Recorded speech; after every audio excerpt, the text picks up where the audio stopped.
We're out here this morning talking pond management with our specialist, Marley Beem. And Marley, we've had a lot of rain in the past month or so. How has that kind of affected ponds? What should landowners be thinking of?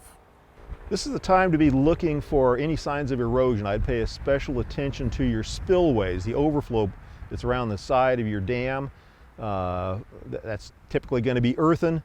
Anytime you see any erosion there, I would get after it right away. That could be the start of a serious head cut. You've maybe seen serious head cuts before, but if not, you don't want to be dealing with it after it's bigger than a dump truck and you've got to bring in loads and loads of material to fill it up. So get it filled and revegetated as soon as you can.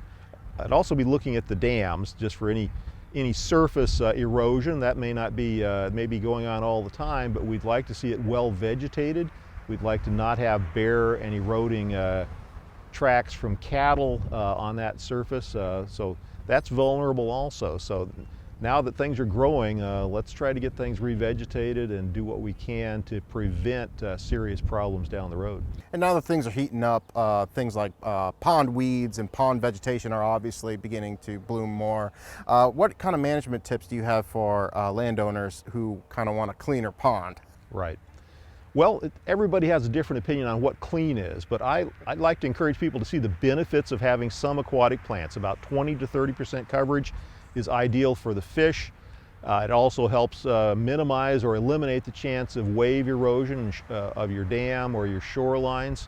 So, but if you're getting more than that, if you're getting an excessive amount, if it's increasing year to year, please talk about getting it identified at your county extension office and coming up with some control measures for it. If you can bring in a fresh sample and or a photo taken from about 12 inches away of just a single plant, they should be able to fix you up with an identification of that plant. And that's what we really need, because we really want to know what it is before we begin to try to match you up with an appropriate herbicide, if that's what looks like would be suitable or desirable for you.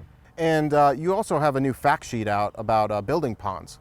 That's right. Building a pond is something that everybody needs to know more about. Even if you've already got a pond, it's good to know how ponds work and what the different structures are all about, so you can keep an eye on them and appreciate them. People are building, whether you're building a pond or not, you need to know about things like the width of the top width of the dam and the slopes on the dam, and why those are areas you might want to invest some extra money in to avoid problems down the line. You also have another new fact sheet about how copper sulfates can help prevent algae buildup. Tell us a bit about that. Right. Copper sulfate is probably our cheapest aquatic herbicide, but it has limitations. We have to be careful with it and not rely on it too much, especially when it comes to algae.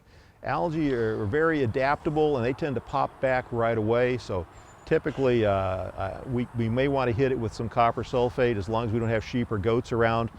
But we do want to be careful with it, to not over-rely on it, because we're going to get frustrated because algae will beat us every time. It just keeps coming back. We've got to look at some other strategies in those cases, whether it's filamentous algae in the slimy mats or the planktonic algae that just gives us a pea green soup kind of appearance to the water.